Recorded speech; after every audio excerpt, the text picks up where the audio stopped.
Hey guys, this is Danny from Danny Rock Gaming, bringing you my Yu-Gi-Oh deck profile for Speedroids. Now, it's not a traditional Speedroid deck. It is more of a wind pile deck with a little bit of some spice mixed in. But let's get going. Starting off with the limited to 1 Speedroid Terratop, best Speedroid in the deck. It is basically a free special summon with no monsters on the field, and on summon, it allows you to search for another Speedroid to add to your hand. Best starter overall. Next up, we're gonna have 2 copies of Speedroid Marble Machine. Normally you run 2, but that would be on a pure Speedroid build. The reason I have 2 is because there's obviously a lot of cards in this deck. It's currently a 53 card deck. So it's to make space for the other cards without having too much in the deck. Also, there's not as many Speedroids as in a traditional Speedroid deck, so you don't need that many anyway. So you have your 3 main searchers. Next up, we do have the 3 for our Speedroid Take Tombor. It is the best extender for Speedroids. You can special summon it once in any way, and its effect allows you to tribute it to find the other Speedroid tuners in your deck to special summon on the field. So basically what you can do, let's say this is the only monster you have in your hand and you have a way to bring it back, you can just normal summon it, use its effect by tributing, special summon another a tuner from your deck, and then try to bring it back another way, summon it again. Since you never special summoned it, you can special summon it back some way, whether it's through one of your recovery spells or one of your wheel spells, which I'll show you later, and then you contribute it again to get another tuner. This will allow you to go into some further plays. And additionally, you don't have to have a Speedroid, you just need a wind monster to special summon it. Next up is your first tuner.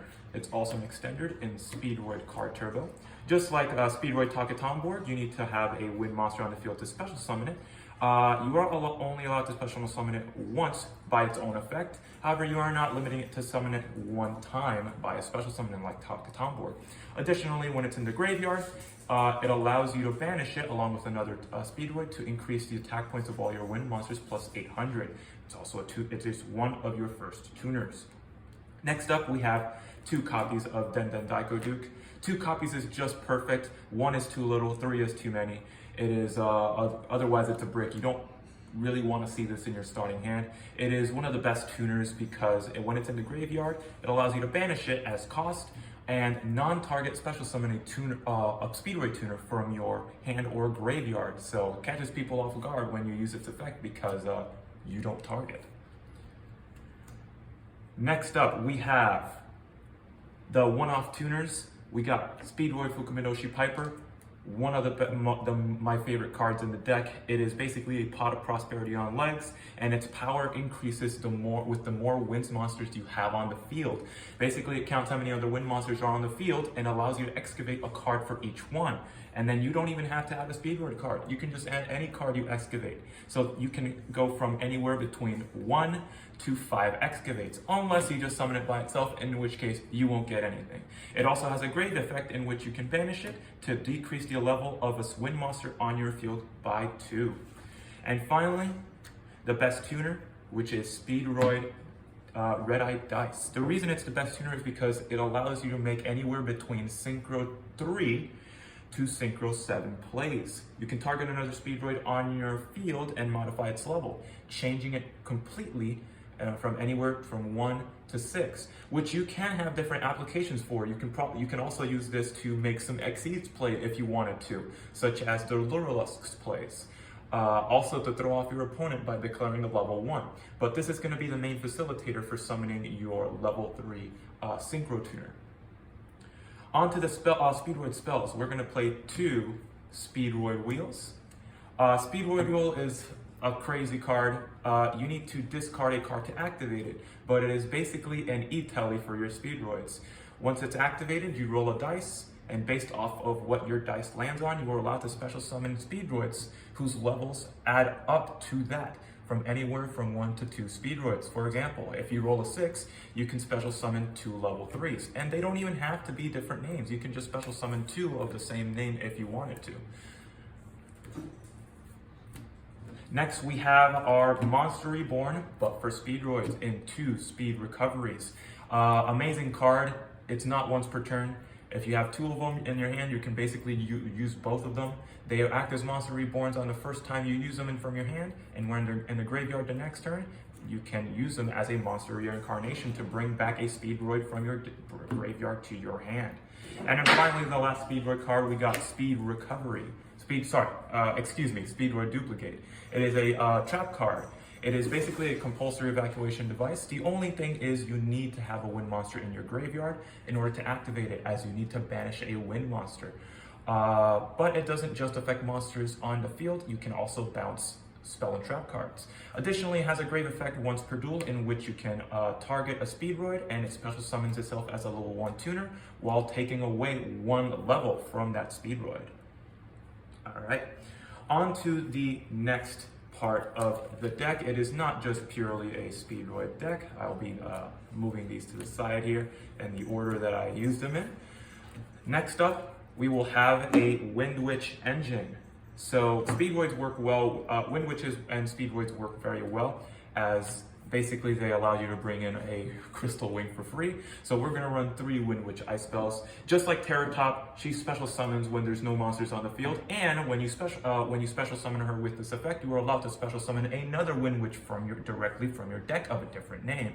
Additionally, whenever she is a normal or special summon, you're allowed to burn your opponent for 500, which could be good going into a game 3 situation or into time. Next, the next 2 Windwitches, we're gonna have 1 Glass Bell and 1 Snow Bell. This is pretty good ratio. You don't need to have many more than these. The one you actually wanna see is this one. You don't really wanna see the other 2 in your opening hand, but the other 2 are 1 Glass Bell and 1 Snow Bell. Glass Bell is the one you're going to special summon off of Ice Bell. Whenever she is summoned, she allows you to basically search another Windwitch, which most of the time will be your Snow Bell. And Snow Bell, just like Talkatomborg and Terror Top, can special summon itself when there are wind monsters. This time, but then for her, you need 2 wind monsters. Additionally, whenever you synchro summon her, the synchro monster that uses her as material is going to be unaffected by card-based destruction. Card effect based destruction. So you can't Lightning Storm, Raigeki, Dark Hole the monster to destroy it. And next up, we are not done with your monster or your archetypes in this deck. Here is the spice I mentioned earlier. We're gonna run 3 copies of Crystal Beast Sapphire Pegasus. That is right, we are adding Crystal Beast into this deck. Sapphire Pegasus being the best Crystal Beast overall to play. It is not a once per turn on its summon. It allows you to place another Crystal Beast of any name onto your spell and trap zone, not once per turn. And when it itself is destroyed, so long as it hasn't had its effects negated, you can place it in the spell and trap zone. To complement your Crystal Beast Sapphire Pegasus, we are also going to run a copy of Crystal Beast Cobalt Eagle. This is purely for Crystal Bond. We don't really use its effect, but the fact that it's a level 4 wind monster does help. And next up, we're going to play the second best Crystal Beast of the archetype, Crystal Beast Rainbow Dragon. Only 1 copy is necessary. We can either place it off of Crystal Bond or off of a normal summon from Sapphire Pegasus. But the reason we want it is to be able to turbo out more wind monsters from our deck. Basically, if it's a continuous spell on the spell and trap zone, you can banish it as a continuous spell, not a monster, so it is completely unaffected by your Speedroid base limitations. And you can special summon a Crystal Beast from your deck, as well as adding a Rainbow Dragon to your hand. So you do need to play the Rainbow Dragon in order to run this engine the way it is, as it is mandatory to have a Rainbow Dragon still on the deck to be able to use Crystal Beast Rainbow Dragon. Additionally, Rainbow Dragon is going to be the facilitator for some of your plays. And to complement your Crystal Beast, we're going to run 3 copies of Rainbow Bridge. There's a comment in here. I do have the 3rd Ultra Rare. I just forgot to switch it out. But we are going to run 3 copies of Rainbow Bridge. It is not once per turn, and it basically allows you to add any of your crystal spell and traps from your deck to your hand.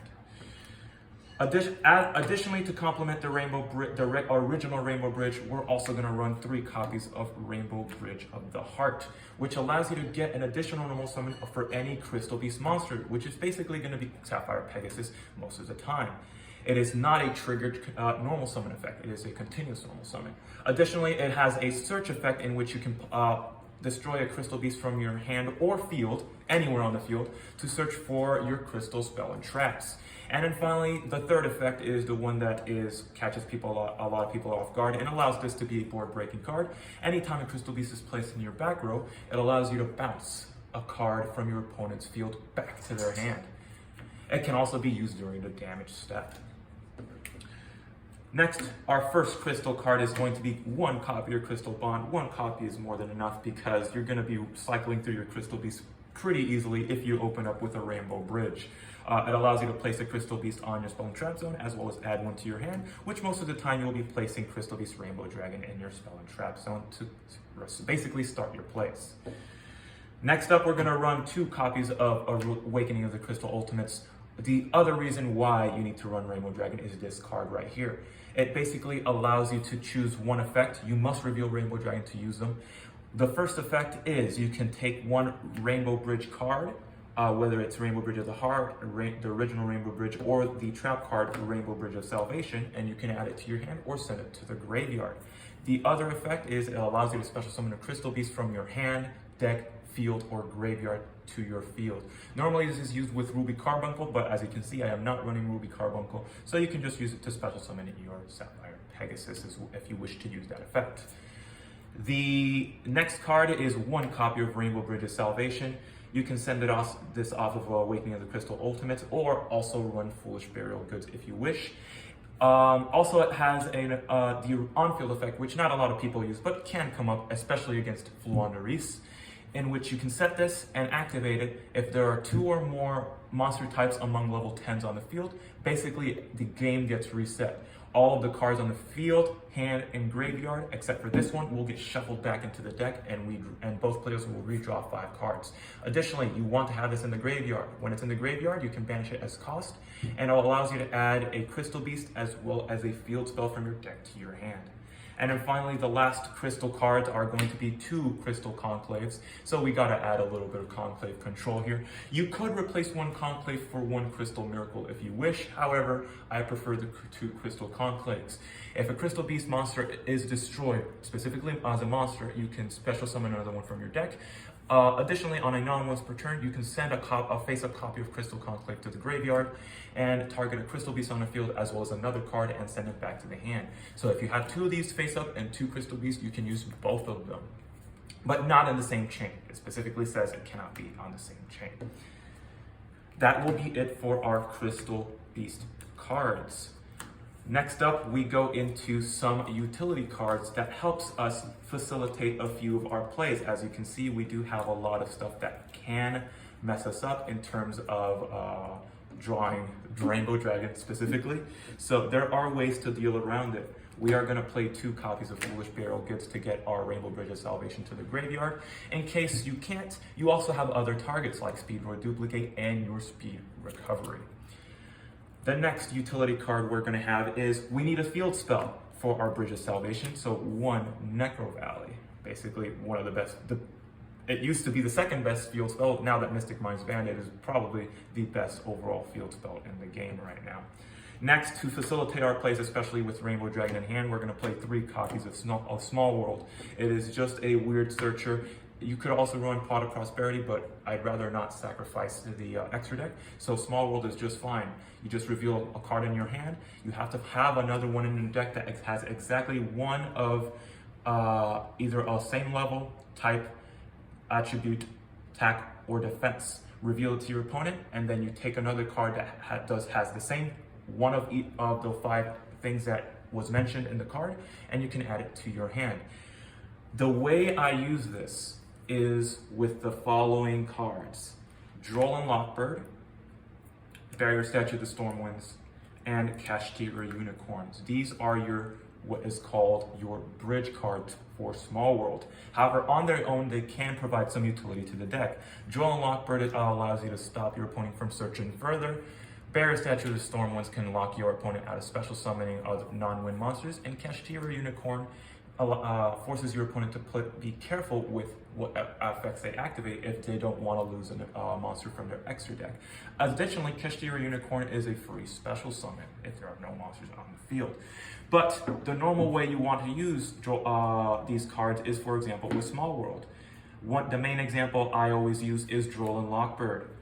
I can have Rainbow Dragon in my hand, and since Rainbow Dragon has 0 attack points, you can basically reveal Droll and Lockbird, and the only thing matching is the defense points. Off of Droll and Lockbird, then you can add basically any other card from your deck since they're all wins. So long as it is not Red-Eye Dice, as that is the only card it cannot search. Off of Barrier Statue, you can also reveal Droll and Lockbird, then drop Barrier Statue into your Speedroids, and Kashtira Unicorn, the same thing. Any win monster will reveal Kashtira Unicorn, and it'll go into any other win monster from the deck. And on their own, they are also very good cards. Next utility card will be Dark Ruler No More, 3 copies. This is to help you play through your opponent's boards if you need it. Just the downside is you can't do damage. However, it is a very, very good card in this format. And the last one is a Monster Reborn. I was only running 2 copies of Speed Recovery because of Monster Reborn, as I want to be able to bring back some of my extra deck monsters or some of my Crystal Beasts or Windwitches, as they are not Speedroids. So I cannot use Speed Recovery to bring them back. That will be the cards in my main deck. There are 53 cards in the main deck as of right now. You can play around with the cards you want to use, but this is the way I like to use it.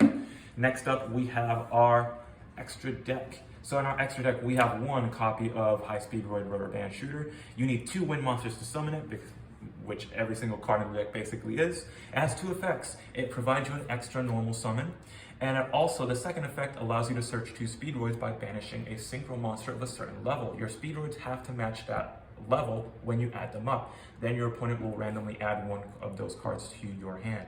Theoretically, because of this card, this deck is capable of normal summoning up to 3 times. Next, we have 1 copy of Speedroid Cork Shooter. This card is a level 3, also a tuner, and has 2 effects on summon. You can either search for a Speedroid Spell Trap, which we do have, or you can bring back the materials that it used for its summon. For example, if you use a Terratop and a dice, you can basically special summon them back, but you need to have them in the graveyard in order to resolve the effect. Something to remember is some Speedroids can lock you out of non-win monsters. This is one of them. Marble Machine is the other one. Take Tomborg and Card Turbo are the other 2. Next are level 5s. We have 1 copy of Chambara, which can attack twice, but you can only summon it 1 time per turn. It is a level 5 synchro monster, and then when it's sent to the graveyard, you can target a banished Speedroid and add it to your hand. Our next level 5 is High Speedroid Hagoita. A level 5, it is a extender in the graveyard, as if you have a tuner in your Speedroid tuner, you can basically special summon it back once per turn. You can also tribute it to raise the levels of all cards on the field, which can work as a disruption against Exceeds and Synchro decks. Next up, we have Stardust Charged Warrior, which basically allows us to dig deeper into our deck by drawing. It can also be used to try and break through an opponent's board by attacking all special summon monsters. You would want to have it boosted by Card Turbo, though, if you're going to do that. Next up, we have Adamantipator Risen the Reptite, a level 6 synchro monster. Basically, we only use this if we want to banish cards from our opponent's graveyard during their turn. You summon it in defense position, and it acts as a DD Crow during the opponent's turn. But most of the time, I end up banishing this card with Shooter to search for 2 Speedroids. Next up, we have our level 7s. We got 1 copy of Clearwing Synchro Dragon, which in this format is not the best of the level 7 Synchro Dragons. It does have 2 effects, and they both work the same way. If a level 5 or higher monster activates its effect on the field, you can negate that effect and destroy it and gain the attack points. The other one is if a monster effect activates targeting a level 5 or higher monster on the field. So if a monster effect activates in the graveyard or hand, targeting, for example, Clearwing, you can negate and destroy that card, and it will gain the attack points. Then 2 copies of Clearwing Fast Dragon, which is I would say the better of the 2. It negates extra deck monster effects. The way it does that is you target the monster, then you reduce its attack points first to 0, and then you negate its effects. So this effect can be used in the damage step to make it difficult for your opponent to respond against it. If it's destroyed, its pendulum effect allows you to place it in this pendulum zone. And if you want to bring it back, all you got to do is basically tribute a tuner and a regular Speedroid, so long as they have to 7. So it's kind of like synchro summoning back. So those are your level 7 Synchro Dragons. We have our last level 7, which is Wind Pegasus at Ignister. Very good for getting rid of a card on the field. If you want to get rid of some back row, and if it's on the field or graveyard, if a card on your field is destroyed, you banish it and you send it back into the deck. Next, we have our level 8. We have to run 2 copies of Crystal Wing Synchro Dragon. This is the card you summon with the Windwitch combo. One of them will be most likely non-destroyable by card effects. Crystal Wing is an amazing card, especially when you put 2 of them on the field. Each of them can negate a monster effect once per turn, doesn't matter where. And if you destroy it from the hand or field, it gains the attack points. Additionally, if it battles a monster that's level 5 or higher, it'll gain that monster's attack points. So it's really good for getting over really, really big, difficult to get rid of monsters. Our last level is High Speedroid Kite Drake, one of my favorite cards in the extra deck. This card is absolutely insane. You need to have special synchro summon it with a machine tuner. That is its main limitation. However, on summon, you have a choice of 2 effects. You can either destroy every single card on the field except itself, or you can negate every single face-up card your opponent controls permanently, which is a very, very, very powerful effect on a 3,000 attack point monster.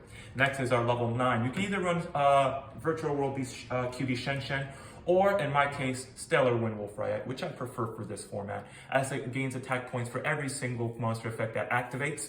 And once it reaches 4,000 attack points, because it raises 300 every time, once it reaches 4,000 and no more than that, you can basically shuffle it back into your extra deck and shuffle every monster your opponent controls, which is very, very good in this format, especially against the tier limits. Finally, at level 10. Now, a level 10 spot can be taken up by 1 of 2 cards depending on your budget. If you don't mind spending the budget, you can have a Barrow on the floor. However, in my case, I do not. Instead, I run Crystal Clearwing Synchro Dragon, which is a little bit more difficult to bring out, but it's just as effective, if not more. It can negate spell and trap cards once per turn. However, it does not negate monster effects. Instead, what it does, whenever a monster effect is your opponent activates, it'll gain the attack, it'll become immune to monster effects for the rest of the turn, activated effects, and then it'll gain the attack points of that monster, which can make it very, very difficult to deal with. Additionally, if your opponent does figure out a way to deal with it, but sends it to the graveyard, you are allowed to basically search your deck for any of your wind monsters and add it to your hand. So this is our current extra deck. And then finally, our side. Your side deck can have multiple things. It depends on your budget. In my case, I run another field spell in Zombie World to deal with Flow Under Reese. It can also stop Earth Machines and tier limits to some extent. Going into Game 3 situations, as we do nowadays in this format, 3 Ghost Sister and Spooky Dogwood can basically win you the game by activating it. We need some back row removal, so I run 2 copies of Cosmic Cyclone and 1 copy of Harpy's Feather Duster. Then we have stuff to deal with with the graveyard. We got 3 Silent Graveyards, which basically is our alternative to Abyss Dweller. It stops your opponent from activating cards in the graveyard, but also yourself. This is better going first, however, you can use it going second if you know you're not going to use your graveyard. Just to mess with our opponent, we are going to run 2 copies of Dimensional Fissure. Even though Speedroids can be hurt by Dimensional Fissure, due to the fact that we're running Wind Witches and Crystal Beasts, Dimensional Fissure won't do as much damage or disruptions against ourselves, so long as we're the ones that set it up on our terms. Then we're going to have 2 copies of Evenly Matched. I only have the 2 copies. You can basically Dark Ruler the field and then activate Evenly Matched to clear your opponent's board. And then the last one is just for a little bit more consistency on the Bear Statue. Due to the fact that we can normal summon up to 3 times, we got a 2nd copy of Bear Statue of Stormwinds in our side deck. So these are going to be your 15 cards. So just double check that it is 15 cards. 1, 2, 3, 4, 5, 6, 7, 8, 9, 10, 11, 12, 13, 14, 15. Sometimes it's very difficult to keep track of it, but there are 15 cards here. So that is the deck list. If you want to play around with it, you can always modify the deck to your liking. The side deck doesn't have to be exactly the way I have it here. It can be modified to have different things. If you want to add Crystal Beast cards here to use, or other Speedroids or other utility cards, that is completely fine. But I do hope you guys enjoyed this deck list, guys, and this has been Danny Rod Gaming signing out.